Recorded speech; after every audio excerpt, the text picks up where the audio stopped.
Guys, मैं हूं आपका अरमान और आपका स्वागत करता हूं तहे दिल से अपने यूट्यूब चैनल मिस्टर भटिंडियन में। तो गाइस, आज का थंबनेल देखो पता चल गया होगा कि मेरी क्विड में एक ऐसा इशू हो गया है। आई थिंक बड़ा ही स्ट्रेंज इशू हुआ है। ऐसा कभी भी किसी भी शायद आई थिंक किसी गाड़ी में ना हुआ हो, मेरी गाड़ी में कभी नहीं हुआ और ये फर्स्ट टाइम हुआ है और बहुत ही मुझे इसमें है जो कि दिक्कतें आई। आप मान के चलो कि पूरा एक दिन लग गया इसको सॉर्ट आउट करने में। और क्या क्या मुश्किलें आई वो मैं इस वीडियो के जरिए आपको बताऊंगा और क्या क्या हुआ वो भी बताऊंगा और कैसे हुआ, ठीक हुआ, सब कुछ मैं आपको बताऊंगा। तो बनी रहिए एंड तक ताकि आपको पता चले, ताकि कल को आपकी गाड़ी में ऐसा कोई इशू आए तो आप सतर्क रहें और पहले से वो प्रिकॉशन लेके चलें। तो चलिए फिर आगे शुरू करते हैं वीडियो को। उससे पहले मैं बता दूं कि हुआ क्या कि एक्चुअली संडे लास्ट नाइट मैं अपनी फैमिली के साथ कहीं बाहर गया हुआ था। तो बाहर के रेस्टोरेंट पे हम डिनर कर रहे थे एंड कुछ मॉल में वहाँ पे हम शॉपिंग वगैरह भी करने लगे। तो तकरीबन 1.5-2 घंटा लग गया, लेकिन पार्किंग करने के वक्त मैं ये भूल गया हेडलाइट को ऑफ़ करना। उसका रीज़न ये था कि सामने जहाँ पे मैंने गाड़ी पार्क की थी वहाँ पे काफ़ी सारी लाइटिंग थी, तो मुझे पता ही नहीं चला कि हेडलाइट इसकी ऑन रह गई है। तो वो सबसे बड़ी दिक्कत हो गई। उस वजह से आपको पता ही है कि इसकी जो बैटरी है वो ड्रेन आउट हो गई। और जैसे ही 1.5-2 घंटे बाद जब मैं आया तो मैंने जैसे ही मतलब कि कीज़ के सेंटर लॉकिंग को दबाने की कोशिश की, तो वो मतलब कि ऑब्वियसली है कि वो है जो कि हुआ ही नहीं है, अनलॉक ही नहीं हुआ क्योंकि जो बैटरी डेड थी इसकी। तो मैंने क्या किया, यहाँ से इसको मैनुअली है जो कि खोला एंड देन मैनुअली खोलने के बाद उसके बाद यहाँ से इसको स्टार्ट करने की कोशिश की, क्योंकि तब तक मुझे समझ में ही नहीं आ रहा था कि अगले इशू हुआ क्या है। और जैसे ही स्टार्ट नहीं हुई फिर मुझे ध्यान में आया कि मैंने देखा कि यार ये तो ऑन रह गई है, मेरे जो हेडलाइट्स थी, तो ये यहाँ पर इशू रह गया। अब यहाँ से बड़ी जो इशू थी वो स्टार्ट हुई। तो हुआ यूँ कि वहाँ पे कुछ पर्सन थे, तो उन्होंने मतलब कि मेरी हेल्प आउट किया, मतलब कि इसको धक्का वगैरह लगाया, हमने बैक गेयर डाला, फ्रंट गेयर डाला, चलाने की कोशिश की, लेकिन ये गाड़ी स्टार्ट नहीं हुई। अब उसके आगे क्या हो मैं आपको विस्तार से बताता हूँ। तो जैसे हमने बहुत सारी कोशिश की वहाँ पर, काफ़ी लोगों ने, क्योंकि एक्चुअली वहाँ पे एक कार बाज़ार भी है, तो वहाँ के कुछ ऑनर्स ने, एम्प्लॉयज़ ने और जो आसपास के जो आए थे रेस्टोरेंट में खाना खाने, उन लोगों ने मेरी काफ़ी हेल्प, क्योंकि मेरे साथ फैमिली थी तो उस हिसाब से उन्होंने हेल्प करने की काफ़ी कोशिश की, लेकिन गाड़ी है जो कि स्टार्ट नहीं हो रही थी। फिर क्योंकि एक्चुअली क्या था कि कार बाज़ार तो वहाँ पे उनके पास बैटरी और वो जो बैटरी चार्ज करने के केबल होती है वो अवेलेबल होती है उनके पास। तो काफ़ी ट्राई करने के बाद भी चार्ज नहीं हो रहा था, गाड़ी स्टार्ट नहीं हो रही थी। तो फिर उन्होंने एक इलेक्ट्रिशियन को बुलाया, सेंट्रल लॉकिंग वाले पर्सन को बुलाया। बाय लक वो जो आया इलेक्ट्रिशियन, वो एक्चुअली मेरा ही काफ़ी नोन, जिनसे मैंने काफ़ी काम करवाया गाड़ी का, वो निकले। तो उन्होंने ट्राई किया, लेकिन उस टाइम रात के तकरीबन 10-10:30 बज गए थे और उनके पास उस टाइम कुछ ज़्यादा टूल्स भी नहीं थे, क्योंकि संडे का टाइम था, संडे को वैसे भी हाफ टाइम के बाद ऑफ हो था सब कुछ। तो फिर मजबूरन वहाँ पर हमें अपनी जो गाड़ियाँ पार्क करनी पड़ी, वहाँ पे हमने सिक्योरिटी गार्ड को मतलब कि कुछ पेमेंट वगैरह करके वहाँ पे गाड़ी हमने कार बाजार की जो पार्किंग में हमने रोक दी। तो पूरी रात गाड़ी वहाँ पे खड़ी रही। अगले दिन नेक्स्ट मंडे को हम वापस गए वहाँ पर। तो वहाँ पर भी कार बाज़ार वाले और जो इलेक्ट्रिशियन जो रात को आए थे उन्होंने काफ़ी ट्राई किया, काफ़ी कोशिश की भी इसमें एक्चुअली क्या प्रॉब्लम आ रही है। तो गाड़ी स्टार्ट ही नहीं हो रही थी। हमने सारे फ्यूज़ वगैरह चेक कर लिए, वो प्रॉपर मैं आपको बताऊंगा कि क्या क्या चेक हुआ। और लेकिन फिर भी कुछ समझ में नहीं आ रहा था। फिर एक टाइम पे लगा कि यार इसका जो पेट्रोल है वो जाम हो गया, मतलब कि वो इंजन तक पहुंच ही नहीं रहा है। तो उसके लिए भी ट्राई किया, वो भी नहीं आ रहा था। फिर हमने एक और इलेक्ट्रिशियन को बुलाया और उस इलेक्ट्रिशियन के साथ फिर हम काफ़ी ट्राई करने के बाद जो हमने टैंकी है, ऑयल टैंक है, तो ऑयल टैंक में एक प्लग होता है, उसको मतलब कि चेक करने के बाद फिर थैंक गॉड के जो पेट्रोल है वो इंजन तक पहुंचने लग गया था, लेकिन गाड़ी फिर भी स्टार्ट नहीं हो रही थी। तो ये काफ़ी इशू आ रहा था। तो मैं आपको प्रॉपर में बताता हूँ कि हमने क्या क्या चेक किया एंड देन फिर बताऊँगा वो सॉल्व कैसे हुआ और कहाँ पे और कैसे हुआ। तो चलिए पहले मैं बताता हूँ कि क्या क्या हमने क्या कुछ नहीं किया, ट्राई किया और क्या क्या चेक किया होता, उसके बाद क्या क्या इशू आने के बाद फिर कैसे सॉर्ट आउट हुआ। चलिए।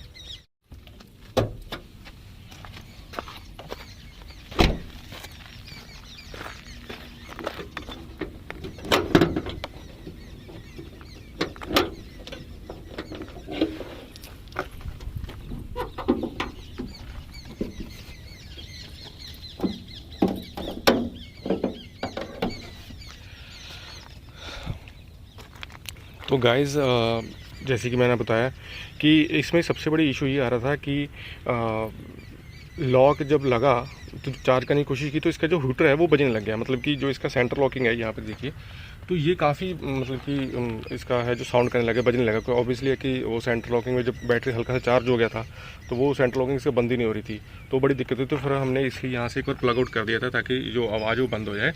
उसके बाद अब फिर क्या क्या दिक्कतें आई, तो यहाँ पे जैसे हमको पता ही है कि यहाँ पे सारे फ्यूज़ लगे होते हैं, तो यहाँ पर हमने सारे फ्यूज़ को प्रॉपर वे चेक किया कि कोई फ्यूज़ तो नहीं उड़ा है। और उसके बाद यहाँ पर आप देखिए ये जो पॉइंट है जहाँ पे आप देख रहे हैं ये वाली वायर, जहाँ पे पता लगता है कि भी पेट्रोल वगैरह आ रहा कि नहीं आ रहा, तो ये नहीं आ रहा था। तो उसके बाद इसको भी सेट करने के बाद इलेक्ट्रिशियन बुलाने के बाद इसमें पेट्रोल आने लग गया था। और इसके अलावा यहाँ पे जितने भी फ्यूज़ हैं वो सारी फ्यूज़ हमने मतलब कि बॉक्स का आप देख सकते हैं यहाँ से खुल जाता है। फ़िलहाल मैं अभी नहीं खोलूँगा क्योंकि मैं और कोई इसमें पंगा नहीं चाहता। वैसे खोल तो मैं लेता हूँ बट अभी मैं थोड़ा डरा हुआ हूँ अभी कल से। तो इसमें सारे फ्यूज़ होते हैं, फ्यूज़ चेक हो जाते हैं भी कौन किस चीज़ का, इसमें पम्प फ्यूल का फ्यूज़ भी होता है, पूरी गाड़ी का फ्यूज़ भी होता है, रिले का फ्यूज़ भी, तो सारा फ्यूज़ हमने चेक किया प्रॉपर वे में था। इसके बाद इसके अगर देखे जाए तो एक फ्यूज़ का पॉइंट यहाँ पर भी होता है इस साइड में। तो ये देखिए कल सारी वायर्स वगैरह ख़राब हो गई, मेरी काफ़ी लाइट्स वगैरह भी ख़राब हो गई। अब इसे भी प्रॉपर वे में कराना पड़ेगा। ये मैटिंग पूरी ख़राब हो गई है, मैटिंग फिर से नहीं लगवानी पड़ेगी। तो वायर्स वगैरह काफ़ी ही दिक्कतें जो कर दी है। तो यहाँ से पॉइंट निकल जाता है, ये देखिए ये वाला पॉइंट। तो यहाँ पे कुछ है जो अपने प्लग्स वगैरह, तो पॉइंट्स वगैरह, फ्यूज़ वगैरह वो यहाँ सब चेक कर सकते हो। तो यहाँ से भी उन्होंने कुछ फ्यूज़ वगैरह चेक किए तो सारे ओके थे फ्यूज़। तो समझ में नहीं आ रहा था जो बाहर के इलेक्ट्रिशियन जो हमने बुलाए थे, जो सेंटर लॉकिंग वाले बुलाए थे, भी क्या इशू आ रहा है। तो यहाँ से भी उनको कुछ समझ में नहीं आया। गाड़ी हमने स्टार्ट करने की कोशिश, गाड़ी स्टार्ट ही नहीं हो रही थी। ठीक है, वो मतलब कि सेल्फ उठा रही थी लेकिन वो गाड़ी प्रॉपर वे में स्टार्ट नहीं हो रही थी, आवाज़ कर रही थी लेकिन प्रॉपर वे में स्टार्ट नहीं हो रही थी। उसके बाद देखिए यहाँ से वो सीट उठाकर इसके नीचे जो पॉइंट्स, इसकी जो सीट के नीचे बिल्कुल ही आपका टैंक का ऑप्शन है, वहाँ पर आपकी वायर लगी होती है, प्लग लगा होता है, वो आप चेक कर सकते हैं। यहाँ से उठाना पड़ता है आपको, यहाँ से उठाकर वो सारा कुछ वहाँ पे आपको पॉइंट मिल जाएगा टैंक का। तो वहाँ से भी हमने प्लग वगैरह चेक कर लिया था। तो कुछ फिर भी समझ में नहीं आ रहा था भी अगर इशू आ कहाँ रहा है गाड़ी में।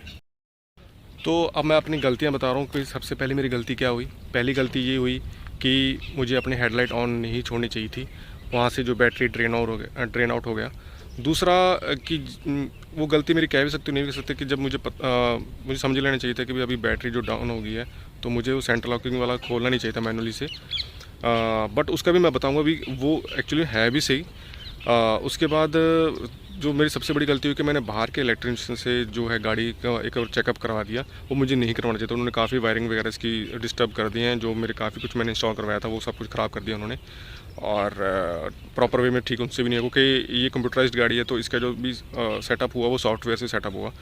तो उसके बाद आप कह सकते हो कि मैंने संडे रात को ही जो कस्टमर रोड साइड असिस्टेंट है उनको फ़ोन करने की कोशिश की, उनका फ़ोन नहीं लगा, मतलब कि पिक ही नहीं कर रहे थे, कोई कॉल पे नहीं आ रहा था। सबसे वर्स्ट सर्विस मुझे लगी रेनॉल्ट की रोड साइड असिस्टेंट की, ये सर्विस पूरी रात करता रहा, कुछ नहीं हुआ। क्योंकि उसके बाद फिर मुझे अपनी पूरी फैमिली के साथ गाड़ी करके मतलब कि टैक्सी करके मुझे वापस घर आना पड़ा, गाड़ी वहीं पे खड़ी रही, तो वो मुझे बड़ी परेशानी हुई। उसके बाद अगले दिन भी मैं फ़ोन करता रहा लेकिन कोई भी रोड असिस्टेंट वालों ने कोई हेल्प नहीं किया। जो मेरे local Renault Bathinda service station है वहाँ पर काफ़ी गाड़ी सर्विस के लिए आई थी, तो हाफ़ टाइम के लिए के तो मान के चलो कि उन्होंने भी बातें की मेरे से और सॉर्ट करें कि अभी भेजते हैं लेकिन प्रॉपर वे में वो भी कुछ कर नहीं पा रहे थे। तो एक बार के लिए तो मैं थोड़ा सा मतलब कि मुझे काफ़ी फील हुआ कि यार ये कैसी सर्विस है। लेकिन ना फिर हाफ टाइम के बाद काफ़ी फ़ोन आए, लंच के बाद, जैसे उनका 1:30-2 बजे लंच होता है, 1 से 1:30 लंच होता है आई थिंक। तो उसके बाद मुझे काफ़ी फ़ोन आने लगे। फिर तब तक मैं गाड़ी लेके पहुंच चुका था उनके पास। एक बार तो उन्होंने चेक किया, बैटरी वगैरह चार्ज की, सिस्टम चेक किया, फिर एक अपने सॉफ्टवेयर को चेक किया तो वहाँ पर एरर आने लग गया। उनको पता लग गया था भी शायद ये कुछ ना कुछ एरर है।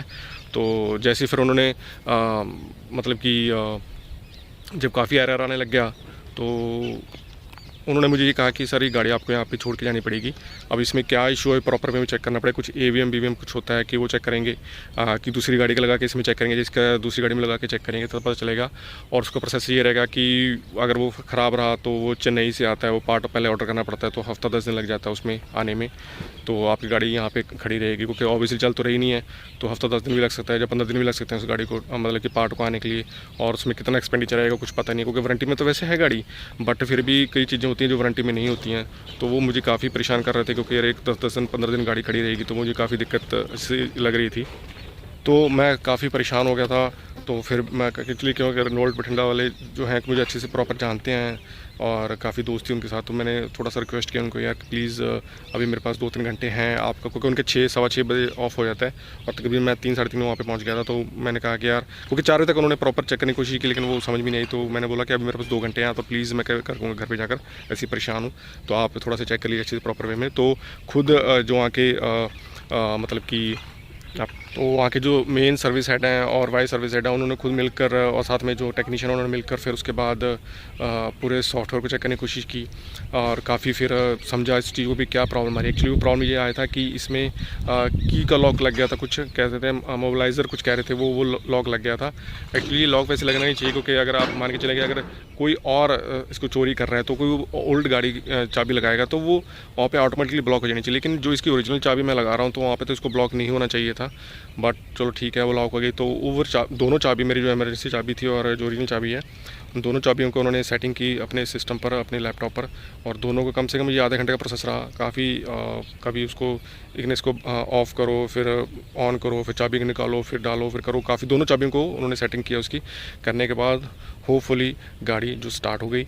एंड उसके बाद जो इशू मुझे लग रहे थे कि भी मैं चेक करा लूँ कि शायद हो ना सके, लेकिन वो इशू भी ऐसा कुछ नहीं था, सारे सॉर्ट आउट हो चुके थे।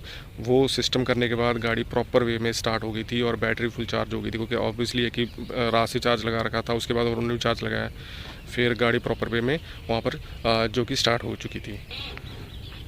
तो मैं थैंक करना चाहूँगा रेनॉल्ट बठिंडा सर्विस सेंटर को, जिन्होंने मेरी हेल्प की मेरी गाड़ी को सही करने में। ब्रेक डाउन हो गया था तो गाड़ी को सही करने में हेल्प की।